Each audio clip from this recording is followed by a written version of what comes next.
নমস্কার, শান্তন টিভির পর্দায় আপনাদের সকলকে স্বাগত। আপনাদের সাথে এই মুহূর্তে রয়েছে আমি দীপান্বিতা। চোখ রাখবো সংবাদে।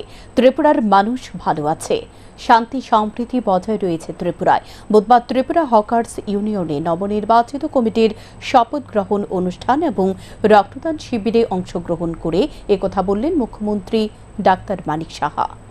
ত্রিপুরায় শান্তি রয়েছে বলেই বিনিয়োগকারীরা বেছে নিচ্ছে। গত এক বছরে ত্রিপুরায় 30,000 কোটি টাকা মৌ স্বাক্ষর হয়েছে, 1,500 কোটি টাকার শিলান্যাস করা হয়েছে। বুধবার ত্রিপুরা হকার্স ইউনিয়নের নবনির্বাচিত কমিটি শপথ গ্রহণ অনুষ্ঠান এবং রক্তদান শিবিরে অংশগ্রহণ করে একথা বললেন মুখ্যমন্ত্রী ডাক্তার মানিক সাহা। মুখ্যমন্ত্রী বলেন, বর্তমান সরকার প্রতিষ্ঠিত হওয়ার পর রাজ্যের শান্তি সম্প্রীতিকে দিকে বিশেষ গুরুত্ব দেওয়া হয়েছে। জাতি জনজাতির মেলবন্ধনে ত্রিপুরাকে এগিয়ে নিয়ে যেতে চাইছে বর্তমান সরকার। কোন রকম অপরাধমূলক ঘটনা সংঘটিত হলে পুলিশ নিরপেক্ষভাবে ভূমিকা পালন করতে পারছে। কোন দলমত সেখানে হস্তক্ষেপ করার সুযোগ পাচ্ছে না। রাজ্যের মানুষ ভালো আছে, এমনটাই দাবি করলেন মুখ্যমন্ত্রী বিরোধীদের কাঠগড়ায় তুলে বলেন, তারা মানুষকে বিভ্রান্ত করার চেষ্টা করছে। ঝাড়খণ্ডে প্রশ্নপত্র ফাঁস নিয়ে ছাত্রদের আন্দোলনে পুলিশ লাঠি পেটা করেছে। এর তীব্র সমালোচনা করেন বিরোধীদের এক হাত দিলেন মুখ্যমন্ত্রী। পাশাপাশি রক্তদানের প্রশংসা করেন তিনি। আজকে জেএনজি নিয়ে মাননীয় প্রধানমন্ত্রী যে কথা বলছেন, যারা যুবক সম্প্রদায় আছেন তাদের সাথে রাত্রিবেলায় উনি কথা বলেছেন, ওনাদের উদ্দেশ্যে বার্তা দিয়েছেন একের পরে। কারণ যারা 65% আমাদের পপুলেশন হিউম্যান রিসোর্স, তাদের কথা যদি না শুনি আমরা কাজ করতে গেলে অনেক সময় সমস্যা হতে পারে। সবকিছু একদম ওয়াল প্রুফ, অল ওভার প্রুফ সম্ভব না, তখন হতেই পারে। কিন্তু আপনারা দেখবেন যে সাথে সাথে আমাদের সরকার তাদেরকে মান্যতা দিয়ে, তাদেরকে যে জেএনজিকে সম্মান দিয়ে সেই কাজটা করেছে। সেগুলো বুঝতে হবে আমাদের। আজকে আমরা ঝাড়খণ্ডের ঘটনা দেখুন, ঝাড়খণ্ডে তারা সেখানে পেপার লিক হয়েছে, সেখানে পুলিশ দিয়ে তাদেরকে পেটানো হয়েছে, তাদেরকে দাবিয়ে দেওয়ার চেষ্টা করা হয়েছে সেই বিষয়ে। এবং চাকরির চুরির ঘটনা ঘটেছে, কালকে আপনারা পার্লামেন্টে দেখেছেন। তো তাদের ওই সময় রাজশব্দ নেই, হিন্দি জোটে তখন রাজশব্দ নেই। তো এই যে রাজনীতি চলছে, থেকে আমাদের রাজনীতির যে সংজ্ঞা সেটা কিন্তু পাল্টে গেছে। আমরা সুস্থির চাই, শান্তি চাই, আমরা জাতি জনজাতি মিলে আমরা একসাথে থাকতে চাই। বিভিন্ন সমস্যা আসবে, কাজ করতে গেলে সমস্যা আসবে। আয়োজিত অনুষ্ঠানে মুখ্যমন্ত্রী ছাড়া উপস্থিত ছিলেন আগরতলা পৌর নিগমের মেয়র দীপক মজুমদার সহ অন্যান্য নেতৃত্বরা। শান্তন টিভি। কলেজ থেকে ফেরার পথে তরুণী বধূ অপহরণ এবং গণধর্ষণের শিকারের অভিযোগ। থানা ঘেরাও করল ছাত্র সংগঠন এসএফআই। আগরতলা শহরে আইন শৃঙ্খলা ফের প্রশ্নের মুখে। অভিযোগ, সোমবার দিন দুপুরে এমবিবি কলেজের উপরের মাঠ থেকে এক তরুণী বধূকে অপহরণ করে নিয়ে যায় সাদা রঙের গাড়ি দিয়ে আসা কিছু দুর্বৃত্ত। পরবর্তী সময়ে গৃহবধূ স্বামীকে ফোন করে মুক্তিপণ দাবি করে কয়েক লক্ষ টাকা। সে টাকা না দেওয়ায় গৃহবধূকে মারধর এবং গণধর্ষণ করে শীতলা ঠাকুর বাড়ির সামনে ফেলে চলে যায়। তারপর মানসিক এবং শারীরিকভাবে আঘাতপ্রাপ্ত গৃহবধূ মঙ্গলবার পূর্ব আগরতলা থানায় মামলা দায়ের করেন। মামলার পর পূর্ব আগরতলা মহিলা থানার পুলিশ এখন পর্যন্ত হাত গুটিয়ে বসে আছে। বুধবার এই খবরটি ছড়িয়ে পড়তে আন্দোলনে নামতে শুরু করেছে রাজ্যের ছাত্র সংগঠনগুলো। পূর্ব মহিলা থানার সামনে আন্দোলনে বসে বাম ছাত্র সংগঠন এসএফআই। উপস্থিত এসএফআই রাজ্য সম্পাদক সন্দীপন দেব বলেন, কলেজ থেকে ফেরার সময় তরুণী বধূ ধর্ষণের পর থানায় মামলা দায়ের করা হয়েছে, অথচ 24 ঘণ্টা পরেও পুলিশ অভিযুক্তদের জালে তুলতে পারেনি। আইন শৃঙ্খলা কতটা তলানিতে গিয়ে পৌঁছেছে সেটা নিয়ে বিন্দুমাত্র সন্দেহ নেই, কারণ পুলিশের সদর কার্যালয়ে অস্বাভাবিক মৃত্যু হয়েছে ডিজির। এজিএমসির মধ্যে ছাত্রের ওপর আক্রমণ দুষ্কৃতিকারীদের। এই ঘটনাগুলো প্রমাণ করে রাজ্যে সুশাসন নয়, দুঃশাসনের অভিজ্ঞতা। তিনি আরো বলেন, রাজ্যের নারীদের কোনো নিরাপত্তা নেই, প্রশাসন পুরোপুরিভাবে ভেঙে পড়েছে। রাজ্যে এখন গুন্ডা রাজত্ব চলছে।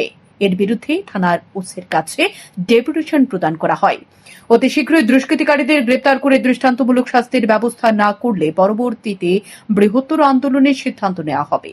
গত সোমবার আমাদের রাজ্যের প্রাচীনতম কলেজ এমবিবি কলেজের একজন ছাত্রী তরুণী গৃহবধূ, সে যখন কলেজ সেরে বাড়ি ফিরছিল তখন তাকে অপহরণ করা হয় এবং প্রকাশ্য দিবালোকে তার উপর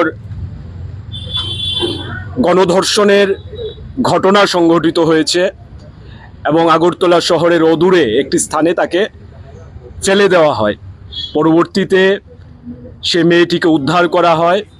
প্রাথমিক চিকিৎসা শেষে থানায় এই বিষয়ে তরুণীর তরফ থেকে অভিযোগ লিপিবদ্ধ করা হয়েছে, কিন্তু আমরা বিস্ময়ে হতবাক হয়েছি।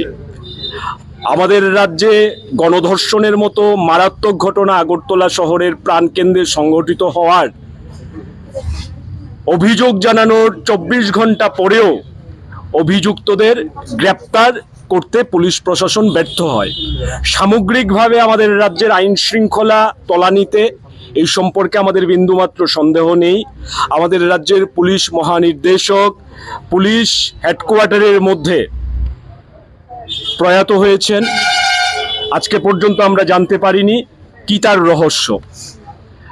আগরতলা গভর্নমেন্ট মেডিকেল কলেজের হোস্টেলের মধ্যে ছাত্রীর উপর নির্যাতনমূলক ঘটনা ঘটে এবং প্রতিদিন রাজ্যের নানা প্রান্তে এই ধরনের নারীদের উপর নির্যাতনমূলক ঘটনা ক্রমবর্ধমান। সরকার একেবারে নির্বিকার। মানিক সাহা যখন মুখ্যমন্ত্রী হয়েছিলেন গোটা আগরতলা শহর এমনকি গোটা রাজ্যেই পোস্টারে পোস্টারে ছয়লাভ করে দেওয়া হয়েছিল যে সুশাসন। আজকে মানিক সাহার সরকার একটা সময় অতিক্রান্ত করেছে।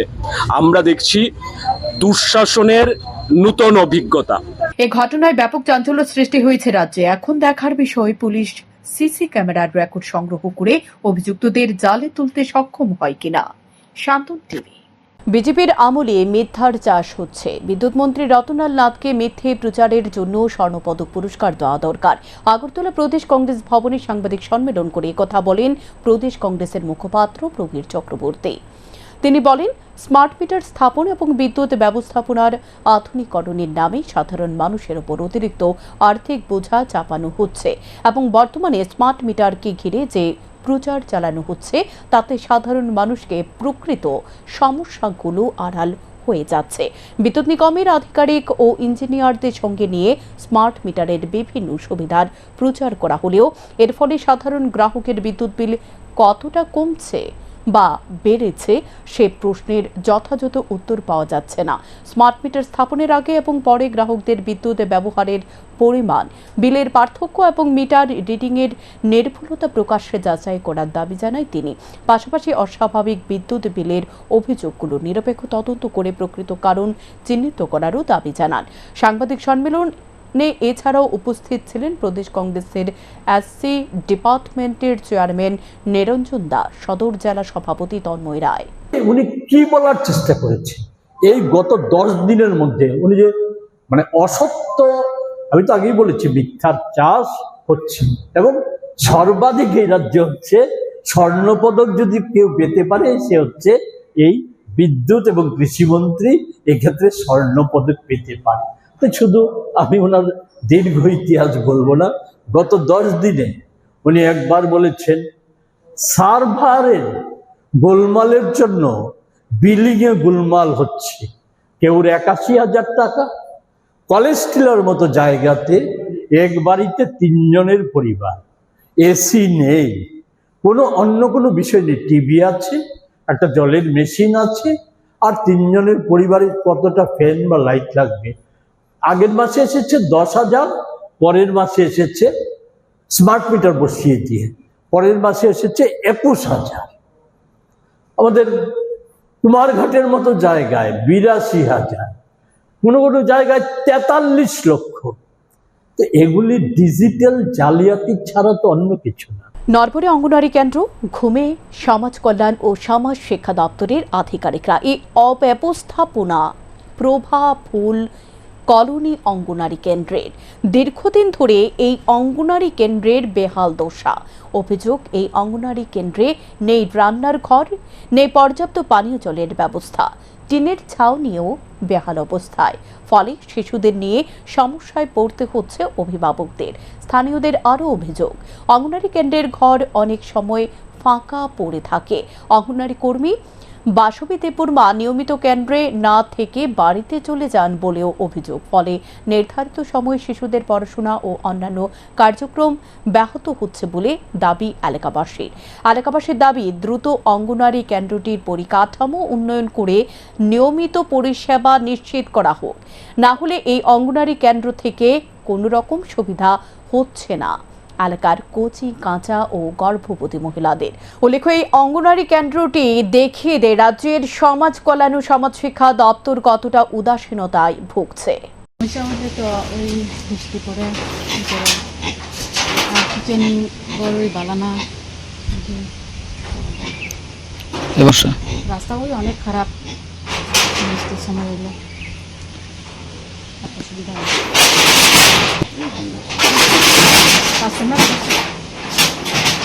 আপনি জানাইছেননি তাদেরকে? কি কইছে তারা?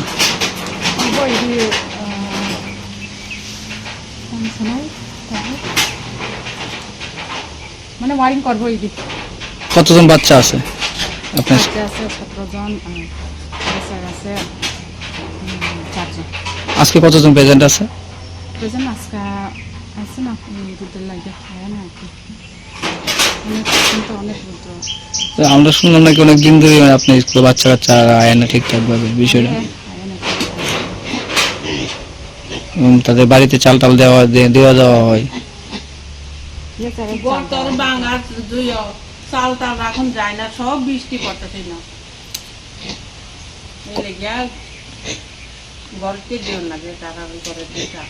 বিদ্যুৎ মাশুল হ্রাস করা, দ্রব্য মূল্য নিয়ন্ত্রণ করা, মিড ডে মিল কর্মীদের নিয়মিতকরণ করা, পেট্রোল ডিজেলের মূল্য হ্রাস করা সহ একাধিক দাবিতে ত্রিপুরা প্রদেশ অসংগঠিত শ্রমিক কংগ্রেসের পক্ষ থেকে আগরতলা শহরের এক বিক্ষোভ মিছিল সংগঠিত করা হয়।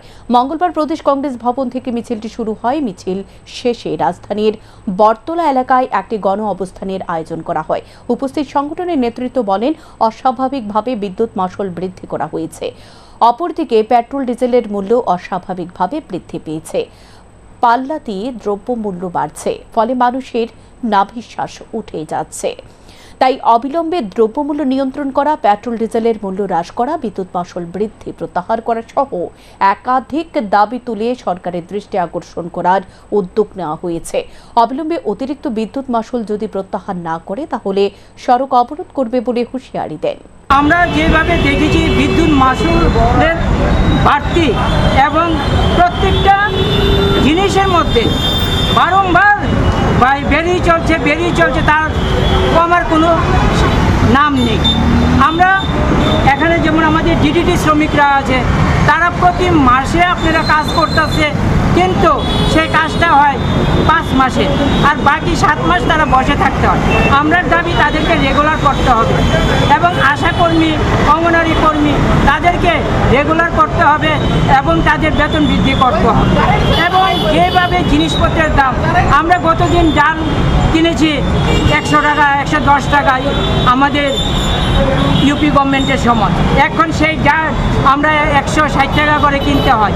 তেল কিনেছি 110 টাকা, সেই তেল এখন 200 টাকার নিচে ভালো কোনো তেল নেই। প্রয়াত মন্ত্রী দীনেশ দেববর্মা স্মৃতি পার্কে এখন জঙ্গলাকীর্ণ হয়ে বিষধর সাপের বিচরণ ভূমিতে পরিণত হয়েছে। বিকাশ ত্রিপুরার ছায়া পড়ছে না এই পার্কে, ফলে এলাকাবাসীর মধ্যে তীব্র ক্ষোভ। প্রথম বামফ্রন্ট সরকারের পঞ্চায়েত মন্ত্রী দীনেশ দেববর্মা স্মৃতি পার্কের এখন জঙ্গলাকীর্ণ হয়ে বিষধর সাপের বিচরণ ভূমিতে পরিণত হয়েছে। 1978 সালে প্রথম বামফ্রন্ট সরকারের পঞ্চায়েত মন্ত্রী হন কমলপুর মহকুমার সালেমার মহারানীপুর এলাকার বাসিন্দা দীনেশ দেববর্মা। মন্ত্রী হয়েও জীবনযাপন ছিল সরল সোজা। ওনার মৃত্যুর অনেক পর বিধায়ক অঞ্জন দাস বিধায়ক উন্নয়ন তহবিলের অর্থ দিয়ে মহারানীপুর এডিসি ভিলেজ এলাকায় কমলপুর আম্বাসা রাস্তা লাগোয়া 2017 সালে তৈরি করা হয়েছিল দীনেশ দেববর্মা স্মৃতি পার্ক। পার্কটি উদ্বোধন করেন তৎকালীন বামফ্রন্ট সরকারের মন্ত্রী অঘোর দেববর্মা। প্রধান অতিথি হিসেবে উপস্থিত ছিলেন মন্ত্রী নরেশ জমাতিয়া। এ মহারানীপুর এডিসি ভিলেজে বহু অর্থে ব্যয়ে নির্মিত প্রয়াত পঞ্চায়েত মন্ত্রী দীনেশ দেববর্মা স্মৃতি পার্ক উদ্বোধন হওয়ার পর থেকে মহারানীপুর এলাকার শিশু থেকে বৃদ্ধ বয়সে সবাই আসত বিনোদনের জন্য, আনন্দ পেত সবাই। পার্কটি দেখাশোনার জন্য সালেমা কৃষি মহকুমা দপ্তর থেকে কর্মচারী নিয়োগ করা হয়েছিল। সরকার পরিবর্তনের পর ওই কর্মচারীকে অন্যত্র বদলি করা হয়। এরপর থেকে পার্কটি দেখভালের অভাবে চারদিকে জঙ্গল হয়ে বিষধর সাপের বিচরণ ভূমিতে পরিণত হয়েছে। পার্কের বহু বসার জায়গা ভেঙে পড়ে আছে। জঙ্গলে ঘিরে রেখেছে প্রয়াত পঞ্চায়েত মন্ত্রী দীনেশ দেববর্মার মর্মমূর্তি। এলাকার শিশুদের বিনোদনের জন্য একাধিকবার মহারানীপুর এডিসি ভিলেজের কর্মকর্তাদের কাছে আবেদন করেছিল পার্কটিকে জঙ্গল পরিষ্কার করে সাপের ভয় মুক্ত করার জন্য, কিন্তু এডিসি ভিলেজ থেকে কিছুই করেনি। এমনটাই বক্তব্য প্রাক্তন মন্ত্রীর পরিবারের। তো আমি ছোটকাল থেকে আমার ছাত্র জীবন থেকে আমি বাবার কাছ থেকে শুনতাম, আমাদের একটা রিলেটিভ হয় দীনেশ দা, অনেক পূর্ব থেকেই উনি সমাজের কাজে, দেশের কাজে, বিভিন্ন কাজে নিঃস্বার্থভাবে কাজ করতেন। এর মধ্যে তিনি এলাকার জনগণের ভোটে তিনি বিধানসভার সদস্য হয়ে 2 মন্ত্রী হয়েছেন। এখানে আমি সরকারের কথা বলে নাই, সরকারের উদ্যোগে উনার একটা লক্ষ লক্ষ টাকা খরচা করে এখানে একটা স্মৃতি মঞ্চ এখানে গড়ে তুলেছেন উনার নিজস্ব জায়গাতে পার্ক। কিন্তু দুঃখজনক ব্যাপার, আমি 2017 পর থেকে দেখি উনার জন্ম দিন পালন করা হয় নাই, মৃত্যুদিন পালন করা হয় নাই, এবং সরকার তো কর্ণপাত করেন নাই, এলাকাবাসীও না, পঞ্চায়েতও না। এটা একটা জঙ্গলাকীর্ণ, এখানে বিষধর সাপ বিভিন্ন আবর্জনায় একেবারে জঙ্গলাকীর্ণ ভরা। এই পার্কটা যদি সুন্দর পরিষ্কার পরিচ্ছন্ন থাকতো, এলাকার ছোট ছোট শিশুরা বিকালে এখানে আনন্দ উপভোগ করতে পারত, অভিভাবকরা আনন্দ উপভোগ করতে পারত। অবিলম্বে পার্কটি সংস্কারের দাবি উঠছে স্থানীয়দের পক্ষ থেকে। শান্তন টিভি। এখনকার মতো সংবাদ এ পর্যন্তই। পরবর্তী আপডেট পেতে আপনারা চোখ রাখুন শান্তন টিভির পর্দায়। নমস্কার।